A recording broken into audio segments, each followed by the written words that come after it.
right. Hey, you guys. Welcome to the channel. We have not gone live in a very long time, but I thought, why not? It's a little bit crazy this month, so I wanted to talk to you guys today about the top mistakes to avoid having as an OUTSCHOOL teacher. I wish I could say I've done none of these things. Truthfully, I have done all of these things, and I would rather tell you these mistakes how to avoid them so that you yourself do not make all of the same mistakes that I made. If you are here for the live, I'm going to pull up a version of this live stream so I can see your questions, but I'm going to go straight through all the mistakes. So if you're watching this as a replay, you don't have to hear all the questions if you just came for the tips to avoid. Let me know how the lighting situation is going as well if you're here live. Awesome. Great. I hope you guys are all having a great April. It has been insane. I can't believe we're only 3 or 4 days until May. We are 35 days till the summer. If you're a fellow teacher, let me know in the comments how many days you have left. But really quick, if you are new to my channel, my name is Kristen. I am a K-8 music teacher and an online OUTSCHOOL teacher. If you've not already done so, of course, click that little red subscription button and the bell to be updated for each and every future video. And I always ask if you would be so kind as to give this video a thumbs up. It really helps us here on YouTube to grow and have our videos be shown to other people. You are also a prospective OUTSCHOOL teacher, because I know a lot of teachers are looking for places to have summer employment. Let me know in the comments, and I do have a referral code down below if you'd like me to help you through the process. I would be more than happy to help. All information down there, and if you are a hired OUTSCHOOL teacher looking for ideas, I do have my instant access to my OUTSCHOOL course creation guide. It's the first link down below. You just click it. It is yours. No more waiting on an email list. It is just right there for you. But without any further ado, I want to talk about the top mistakes to avoid as an OUTSCHOOL teacher. And then there's one bonus that you can't really avoid, but the best way to handle it. I did put notes to my right. That way I know exactly what I'm talking about and we have less rambling. So number one, I put do not have backup access to your classes. So mistake number one is not having backup access to your teaching materials. If you follow me here on YouTube or on Instagram, you know that I was going to start a class last Tuesday or Wednesday. I logged onto the computer. It was a multi-day course, so I see the same kids every evening. Went online, got onto Canva, clicked the designs to open up my slides, and it was down. Entire site was down. I refreshed, waited a minute, took a breath, nothing. It was out, I believe, the entire night till the next morning because I saw some other teachers. I did not have backup. Had I been smart, so the thing you should do is download your slides. Even if you use Canva, Google Slides, whatever it is, have backup. Even if it's just downloading it and putting it in a Google Drive or on your desktop or on an external hard drive. Do not be like me, who was scrambling to see, do I have it saved somewhere? Oh my gosh, what's going on? Have a backup, know where the backup is, and be able to access it at any time, especially in a situation where maybe the Wi-Fi is spotty and something isn't loading. Have it downloaded. Even though I can't think of you teaching on OUTSCHOOL without good Wi-Fi, just have access to your materials. Now, in my case, I had screenshots of the class material I needed because one of the learners' parents had asked for it before class started. So thank the Lord, this mother asked, I got her the screenshots, explained the material, and that is honestly my saving grace. If I did not have that, I would have winged it, and I don't want to do that. That is not professional. The parents and the students aren't paying for that. So please learn from my mistake. And this mistake will come back later when we talk about parent reviews, because parent reviews did come in for that class. Oh. But mistake number two is not having chargers. Whether you use your laptop, a ring light, your iPad, if it needs charging to stay alive, teach in a place where you can charge it in between classes, or if you're using an iPad, if you need to charge it during the class. Do not be like me. I like how all of these are like, here's the mistake, don't be like me because I've made the mistake. But I would travel last summer and I would go places and I would think, oh, it's got a 75% battery. It's fine. It's fine is the biggest lie an online teacher can tell herself if not teaching at an actual plugged in desktop. I would get through 2 of my 5 classes for the day, and I'd be down to 30%. And I'd be like, oh, we got a problem. So always, always, always have your chargers. Like, never think of them as just necessities. If you're going to go teach somewhere, you have your cords, your chargers, everything you need. I guess the only exemption to this would be like a ring light. You could always teach in front of your natural lit windows if you have them, but word of the wise, have backup to your lesson materials, take your chargers. And you might think like I did, oh, that's just simple. Of course, that's common sense. Then you'll have that one day when you're like, oh, it's going to be fine. Maybe I'm only teaching, less classes. Always have it, because you honestly never know. The third, I put not having a Wi-Fi backup for an internet outage. This happened to me when I taught ESL. This happens to me when I teach on OUTSCHOOL. I want to say about 3 or 4 months ago, I got a hotspot put onto my cell phone plan. And there was a night here that we lost power. It was just going in and out, in and out. So rather than worry about that router over there, I just went onto my hotspot and I taught my classes. By the way, if you're watching this live, let me know if any of these have happened to you. I'll do a chat at the end. Let me know any of your questions, thumbs up, all the fun stuff. But always have backup. Just like your chargers, have backup for your Wi-Fi, because you just don't know. I don't want to trust like any internet service provider, because they're not the ones that are going to lose that money. It's going to be me. I want to make sure I'm there for my students. So I do have a hotspot, and you can look it up. I don't know how much they are specifically. I think it depends on your plan and your cell phone situation. Next, I wrote not confirming a quiet place to teach, especially when traveling. I traveled to visit my sister last summer, and she lives like on a busy road. And I didn't think about that at the time. So when I went to teach, I went like in the furthest back room. I put like a pillow under the door, trying to keep as much sound out as possible.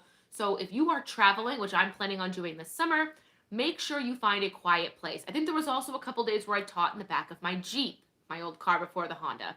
And I would like pull into rest stops, and I would honest to goodness teach in these rest stops. And I'd make sure I was parked like away from people so I wouldn't hear conversations, people on their phones, people yelling to other people orders, or they had to get gas or something. So just confirm a nice quiet place to teach. And the fifth and final thing I wrote is not remember that you're being recorded the second you enter Zoom. Teachers, please know, and I've gotten many people randomly asking me this question, so I want to put it out in the world. When you enter the Zoom classroom to teach, you are being recorded the second you open that Zoom. Not when the students come in and not when they leave, when you enter. I have gotten some messages from teachers that can remain unnamed, that's fine, telling me, yeah, I logged in because I wanted to make sure it worked, and then I changed my clothes to have comfy clothes, and I went, wait, you logged in, and I know you teach in your room, because they tell me their teaching situation. They go, yeah, but the students weren't in there. I logged on, and then my next question is, well, did you turn your camera off in Zoom? Because you can do that, teachers. She goes, oh, no, I just wanted to make sure it was working. Then I went and changed my clothes. And I said, so you're telling me you logged in to teach a class, you left your camera on, and you changed your clothes. I said, I recommend reaching out to support, which she did, thank goodness, because she was essentially being recorded, because again, we are recorded the second we enter Zoom. So if you need to do something that you would not like your students to watch you doing, do not have your camera on, just don't even log in. Don't do all of that before you go in the classroom. And I've heard other people be like, oh, I was on the phone, or I was talking to my kids, and I don't think that's as bad depending on what you were saying in those situations, but please, please, please just know, the second you turn on your camera, you are being recorded, and those recordings do go to the learners after class, they go to the parents after class, and they get stored in the OUTSCHOOL database. So please know this. And last but not least, I wanted to talk about a mistake that's not really a mistake, because you can't handle the situation, you can't avoid it, it's going to happen. And that is parent reviews. I know I told you earlier in this video, I lost my teaching material, it was a rough day, I was, saved by screenshots, but I did have a parent who left me my first 1-star review. And I've never had that happen before. I've had, twos, threes, fours, but what killed me is there was no feedback. I think the comment itself was just like very meh. It didn't give any feedback, what they didn't like, what they did, what could be better. So I privately reached out to that parent. I just said, hey, I really do care about the quality of work I give the kids. Do you have any recommendations? What could make this better? And I never heard back from this parent at all whatsoever. So I recommend reaching out to them in private. I know you can publicly reply, but for me, since I can't publicly reply to everyone, I just want to reply in private to those that I feel I should correspond with if our conversation's not done. And of course, I worried. It was my first 1-star review. I didn't know people were going to see it. It was at the top of my teaching profile and the top of that class. But honestly, that class did pretty well in enrollment in the weeks after. It's doing well right now. So if you're somebody who got their first 1-star review, reach out to the parent privately and honestly just ask. Sometimes people will go and just ask, and then that 1-star will become 2 or 3 because the parents think, oh, well, maybe they do care. Maybe, I just had a bad day or a bad connection. Sometimes 1-star reviews have nothing to do with the teacher. I've seen teachers get reviews and the comments of that 1-star were like, the Wi-Fi was really shoddy, could barely hear the teacher. And that wasn't coming from the teacher's end, it was the learner's Wi-Fi situation. So each of them are unique. Reach out, the way you feel comfortable, but do not fret. A 1-star review will not end your OUTSCHOOL career. So to recap, things to avoid if you are just joining us, and then I'll go into the comments because I think I saw some people leave them. Things to avoid: not having backup access to your teaching materials. So if Canva or Google Slides are down, you can access them outside of those websites. Not bringing chargers for your electronic devices. Never be without them. Not having a Wi-Fi backup in case your primary source of Wi-Fi goes away. Have a hotspot. Confirm a quiet place to teach if you're traveling. And please remember, you are being recorded the second you enter your classroom. And then, of course, gracefully deal with 1-star reviews. If you are still here, by the way, I'm going to answer some live stream questions. If you are watching this on the replay, leave them down below in the comments. I try to get back to all of my comments. And of course, if you're watching, give this video a huge thumbs up. Let's try to get to like 15 to 25 in the live. Kelsey's here. Okay, welcome. Hi, happy Tuesday. Kelsey writes, I definitely had an incident where I had a new hard drive on my laptop. So all of my apps had the factory settings still on there. I couldn't pull up my slides for one of my classes. I had to teach it old school with props on OUTSCHOOL. Thank goodness that was there. I've never heard that happening. You're a rock star. That's great. I've never had to use any like physical props in my classes, minus piano and instruments when I do music lessons. Those are my only real props. Everything else are on slides, and then I give like worksheets and things depending on the class. But I can see that being really, really, really hectic. You guys, to be really honest, I am thankful that you are all open to doing a live today, because between school, home searching, which has been such a hot mess, I really think this is the worst time to search for homes. I've been doing school, home search. I had a gig with the symphony. We did I emceed a concert that I wasn't actually at. I filmed myself back there with all the lights, like welcoming people to the concert.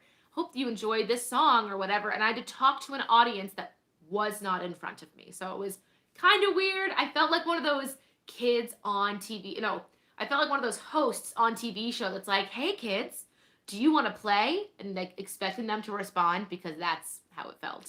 So I've been working on that all week. Just a lot of stuff is going on. I hope that if you guys are just as busy, spring is going well for you. If you're looking for a house like this girl, you must have the patience of a saint.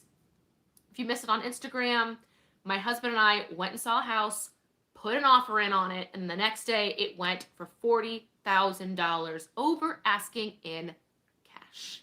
So, needless to say, it looks like we're going to be in the house market for a while. If you have any tips or tricks on being a home buyer, let me know down below. I mean, we own this place, but searching for a home right now, hi Rebecca, searching for a home right now is not the funnest thing in the world. So if you came and you just made it here, we have discussed all of the worst mistakes to avoid on OUTSCHOOL. happy to say I've done all of them. So if you can learn anything from me, it is all those mistakes. Thank you guys so much for hanging out here. If you missed it and you just joined, in about 2 minutes, the replay will hit. Other than that, let me know what you guys want to see in the future. I'll start my summer schedule, but right now I'm going back out to the backyard to finish some landscaping. If you saw my Instagram story, which it's linked down below, I was outside doing gardening until like 9:30 at night. It was pitch black dark. I was using my filming ring light to like plant my flower beds. But I digress. Have a good week. Happy teaching. Let me know any questions you have down below in the comments, and I'll see you guys in the next one.